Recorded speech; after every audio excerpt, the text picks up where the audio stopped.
ശ്രീ സ്റ്റാലിൻ ദേവൻ, ഇവിടെ വീണ്ടും കേരള സർവകലാശാലയിലെ പ്രശ്നങ്ങൾ അത് നിയമക്കുരുക്കിൽ അകപ്പെട്ടിരിക്കുകയാണ്.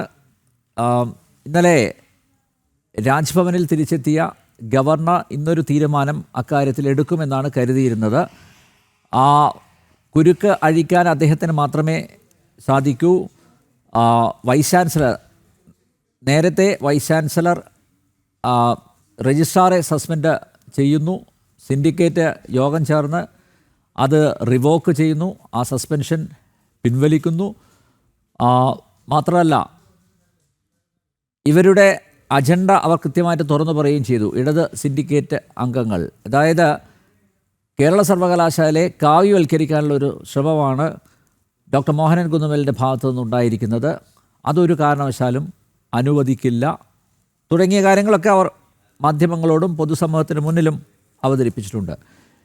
ഇവിടെ അറിയേണ്ടത്, കാരണം ഇത്തരത്തിലുള്ള ലീഗൽ മാറ്റേഴ്സിൽ താങ്കൾക്ക് നല്ല വൈദഗ്ധ്യം ഉണ്ട്, അതുകൊണ്ടാണ് ചോദിക്കുന്നത്.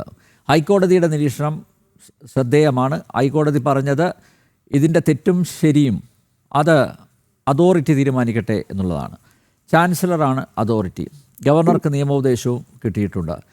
ഗവർണർക്ക് ഏത് രീതിയിൽ ഈ വിഷയത്തിൽ ഇടപെടാൻ സാധിക്കും? ബഹുമാനപ്പെട്ട കേരള ഹൈക്കോടതി പ്രത്യേകിച്ചിട്ട് ഒരു വിധിയും പറഞ്ഞിട്ടില്ല. പല ചാനലുകളിലും ഈ ഇടത് അനുകൂലമായിട്ടുള്ള ആൾക്കാർ വന്നിട്ട് അതിനെ മിസ് ഇൻ്റർപ്രറ്റ് ചെയ്യുന്നത് ഞാൻ കാണുകയുണ്ടായി. ഹൈക്കോടതി പറഞ്ഞത് ഡിസ്മിസ്ഡ് ആസ് വിത്ഡ്രോൺ ആണ്. അതായത് അതിൽ യാതൊരു വിധത്തിലുള്ള ഓപ്പറേറ്റിംഗ് പോർഷനും ഇല്ല. ഈ രജിസ്ട്രാർ പോയിട്ട് ഹൈക്കോടതിയിൽ കേസ് ഫയൽ ചെയ്തത് എന്നെ ഇങ്ങനെ രജിസ്ട്രാറുടെ സ്ഥാനത്ത് നിന്നും നിയമപരമല്ലാതെ ആയിട്ട് മാറ്റി എന്ന് പറഞ്ഞിട്ടാണ്. അതിൽ ഒരു എതിർകക്ഷി വന്നിട്ട് ഈ സിൻഡിക്കേറ്റ് തന്നെയായിരുന്നു. ഇപ്പോൾ യോഗം കൂടി തീരുമാനമെടുത്ത് സിൻഡിക്കേറ്റ് തന്നെയായിരുന്നു.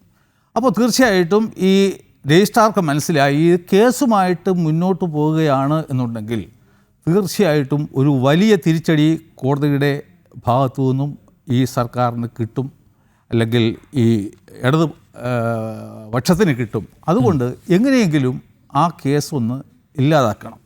അപ്പോൾ തീർച്ചയായിട്ടും അദ്ദേഹത്തിന് കാരണമില്ലാതെ പോയിട്ട് അത് പിൻവലിച്ചിരുന്നു എങ്കിൽ അതൊരു പരാജയമായിട്ട് കേരളം കണ്ടേ. അതിനു വേണ്ടിയിട്ടാണ് ഒരു അനധികൃതമായ യാതൊരു, ഞാൻ ഈ ആക്ട് വായിച്ചതിൻ്റെ അടിസ്ഥാനത്തിൽ പറയുകയാണ്, യാതൊരു നിയമപരമായ നിലനിൽപ്പും ഇല്ലാത്ത ഒരു സോ കോൾ സിൻഡിക്കേറ്റ് യോഗം കൂടിയിട്ട് ഈ രജിസ്ട്രാർക്കെതിരെയുള്ള നടപടി അത് പിൻവലിച്ചിട്ട് അവർ അദ്ദേഹത്തെ റീഇൻസ്റ്റേറ്റ് ചെയ്യുകയാണ് ഉണ്ടായത്. അപ്പോൾ ഒന്നുകിൽ ഈ രജിസ്ട്രാർ അദ്ദേഹത്തിന് പരാതിയില്ല എന്നും പറഞ്ഞിട്ട് കോടതിയിൽ നിന്ന് കേസ് പിൻവലിച്ചതിന് ശേഷമായിരുന്നു ഒരു യോഗം അങ്ങനെ കൂടി ഒരു തീരുമാനം എടുത്തിരുന്നത് എങ്കിൽ നമുക്ക് വീണ്ടും അതിനെ അംഗീകരിക്കാമായിരുന്നു, അല്ലെ ടു സം എക്സ്റ്റെൻറ്റ്. വേറെസ് ബഹുമാനപ്പെട്ട കേരള ഹൈക്കോടതിയുടെ മുന്നിൽ ഒരു പെറ്റീഷൻ പരിഗണനയ്ക്കായി കിടക്കുന്നു. അതിലെ പെറ്റീഷണറാണ് ഈ സിൻഡിക്കേറ്റ് വന്നിട്ട് അതിൽ ഒരു റെസ്പോണ്ടൻ്റാണ്. അങ്ങനെ സബ് ജുഡീസ് ആയിട്ടുള്ള ഒരു മാറ്ററിൽ എങ്ങനെയാണ്, അഥവാ ഇവൻ ഈ വൈസ് ചാൻസലർ കൂടി പങ്കെടുത്ത് തന്നെ ആയിരുന്നുവെങ്കിൽ തന്നെയും അത്തരത്തിലൊരു തീരുമാനമെടുക്കാൻ തീർച്ചയായിട്ടും ഈ സിൻഡിക്കേറ്റിന് കഴിയുമായിരുന്നില്ല. Because it was sub judice.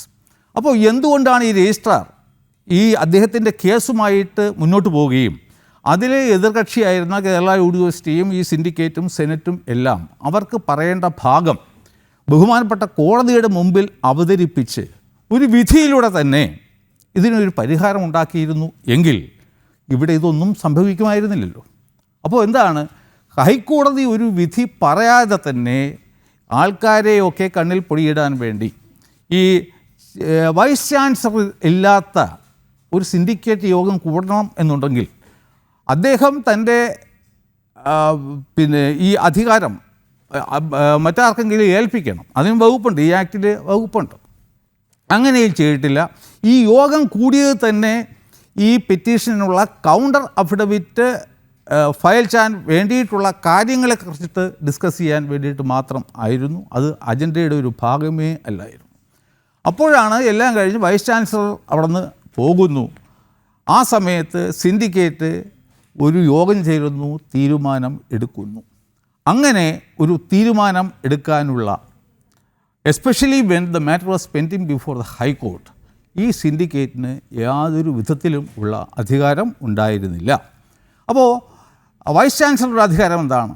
ഈ യൂണിവേഴ്സിറ്റി ആക്റ്റിലെ റൂളും ചട്ടവും റെഗുലേഷനും ഒക്കെ അനുസരിച്ചിട്ട് ആണ് ഈ യൂണിവേഴ്സിറ്റി നടക്കുന്നത് എന്ന് ബോധ്യപ്പെടണം.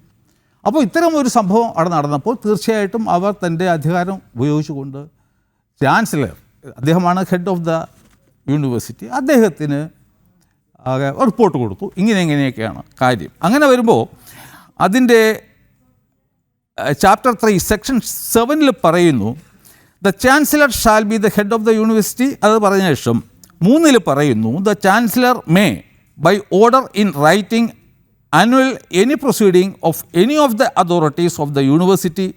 ഈ സിൻഡിക്കേറ്റ് എന്ന് പറയുന്ന ഒരു അതോറിറ്റിയാണ്. Which is not in conformity with this act, the statutes, the ordinances, the regulations, the rules or bylaws. അക്കാര്യം ചാൻസലർക്ക് ഒരു റൈറ്റിങ്ങിലൂടെ ഇതിനെയൊക്കെ ഇല്ലാതാക്കാൻ സാധിക്കും.